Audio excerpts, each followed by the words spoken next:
Just got back from an exciting night of parent-teacher conferences. Had quite a few things in the mail today, some eBay packages. One of them I'm going to open up tonight quickly. I got a couple, what would have been called, I don't know, not necessarily, probably hangers back then, but grocery cello packs of 86 Fleer. I got two of them, so there's 45 cards in each, and then a couple stickers. I have Pizza Hut, you can see in the background. Before I open these, I want to turn some attention to the back. There is, for $2.95, with purchase from this 3-pack, a hat where you can hold in 8 of your favorite cards and wear that hat around. I don't know whoever bought that hat, but I'm going to be searching for the rest of my life to get a 1986 Fleer hat that you can hold your favorite cards. They just don't make stuff like that anymore because it's so stupid. But it sure was a different time, 1986. All you had to do is send a money order in, and that hat could be yours for a whopping $3. Like I said, man, I don't know if those were popular, but could you imagine some kid walking around with a hat with 8 baseball cards? Most people would, you get beat up for that, I think, in most schools. It's a little bit odd, but that was already 34 years ago. So there's three packs in each of these cello packs, or the I don't know, grocery pack, whatever you want to call it. And Fleer 86. Fleer 86 has some decent rookies. The big, Jose Canseco. It's not just him. I think Eric Plunk's with him, but there's some other ones too. So maybe we can be lucky enough to get one. So here's our first sticker. It's Milwaukee. This is a future Hall of Famer. This is kind of one of the inserts, I guess, an early insert. And we've got Nolan Ryan, Tommy John, who forever changed the game because he came back from that surgery, which is named for him. Seems like every pitcher has Tommy John surgery. Charlie Huff was a knuckleballer that pitched forever. Vida Blue had a good career, playing with the A's so many years in the 70s, and then finished up with a couple different teams. 199 and 151 at that time. Billy Doran, Jay Howell. Okay, here we got Frankie Fema. I don't know him. Rick Honeycutt. Look at the centering on this card. How terrible that is. It's cut terrible. Mark Thurmond. Phil Niekro, obviously very old. Played for a long time. He was 46 that season. Jim Ganter, Jerry Hairston. Of course, Jerry Hairston's kid played. And Chet Lemon. These are not, I don't know if you guys think these are very sharp cards, but they're kind of plain. It's that dark blue background. And man, like I said, the centering on some of these is really off. Here's a cool Braves. Brave sticker. Super Special Star. This is another different little insert. It's Instant Office, Tim Raines, and Darryl Strawberry. Obviously, Darryl Strawberry might have had a better career had he took better care of himself. Lamar Hoyt, I think he also enjoyed the nose clams, the snow. And this Ron Kittle, I don't know if this is a rookie or not. No, I was way off on the year there. Larry Sorensen, Don Ozzie, Richard Dotson, Jose Uribe. Here's a Frank Viola. Frank Viola had a good career with the Twins and Red Sox. He was huge on that first Twins World Series teams. In '87, Lee Smith, who for a while was the all-time saves leader. Of course, saves now. Back in the day, if somebody would lead the league in saves with 34, 35 saves. Relievers use a lot more now, a lot more saves. Who is this guy? Rafael Santana, Darryl Porter, Randy St. Clair. Most of these guys I only know from Party on Guard. I only know from looking at old baseball cards. Never got to see play, obviously. Very few guys who played in '86 would have been playing when I started watching in the late '90s. Some definitely would. Point out if I see those guys, but most of these guys, if I ever saw them play, it was watching an old Cubs game on YouTube because I was bored or something along those lines. It was only. I wonder how much one of these cost back in the day. I don't know if one of those packages said it, but I ripped them up pretty good. I wonder what this would cost in today's with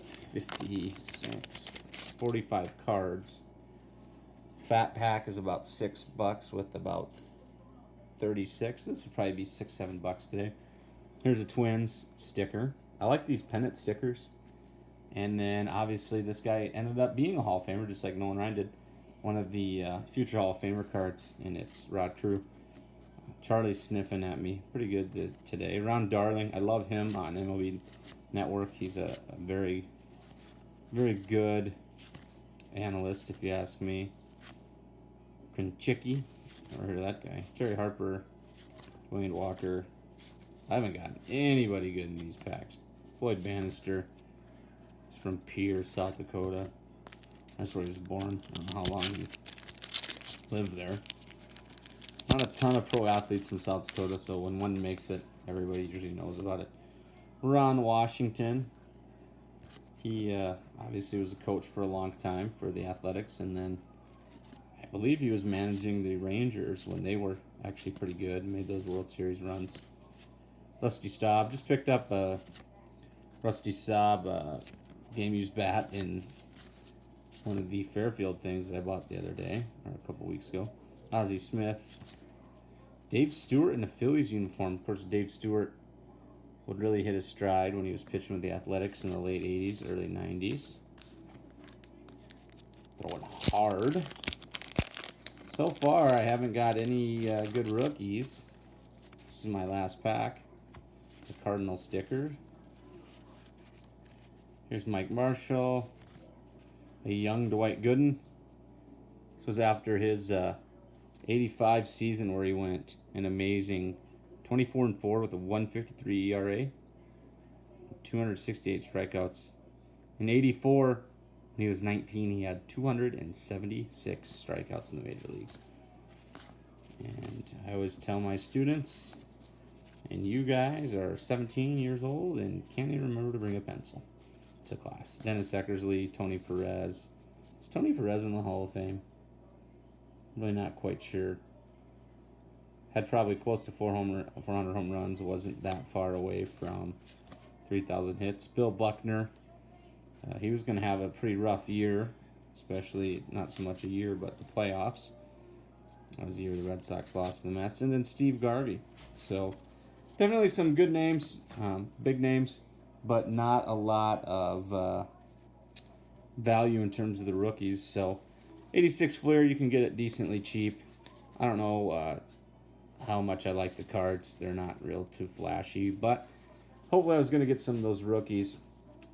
I didn't, but my new quest is going to be getting that hat so I can wear my favorite Fleer baseball cards around. So since I have a little time, video's not too long, if I was going to get my hat and I was going to wear around a hat with 8 baseball players on it, 8 cards, which would be the most ridiculous thing ever, and I'm not going to take any of these stickers, even though I like them.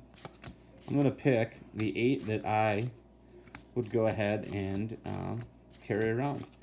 So if anybody has maybe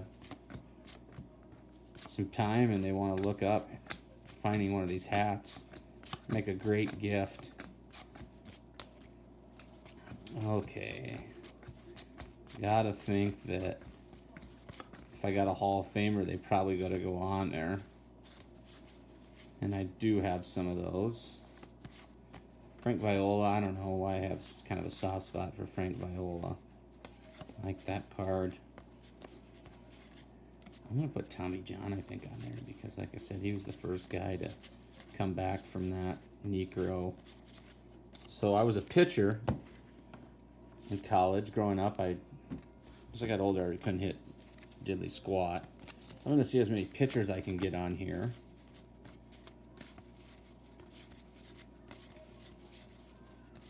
Jeez, I think I got pretty much an all-pitcher. Perfect. So on my Fleer hat, I would wear around Dennis Eckersley with the Cubs, a young Dwight Gooden, Dave Stewart, kind of before he became a star, Ron Darling, one of my favorite analysts, Lee Smith, big saves guy. Frank Viola, big part of the '87 World Series team for the Twins. Tommy John, who the first guy to come back from that surgery, and the old knuckleballer Phil Niekro. Thank you guys for watching. Like, comment, and subscribe. Make sure you continue watching. When future things come up, I've got quite a few cards to open, so the videos will be coming this week. Have a good rest of your week, and I hope you enjoyed 86 Fleer.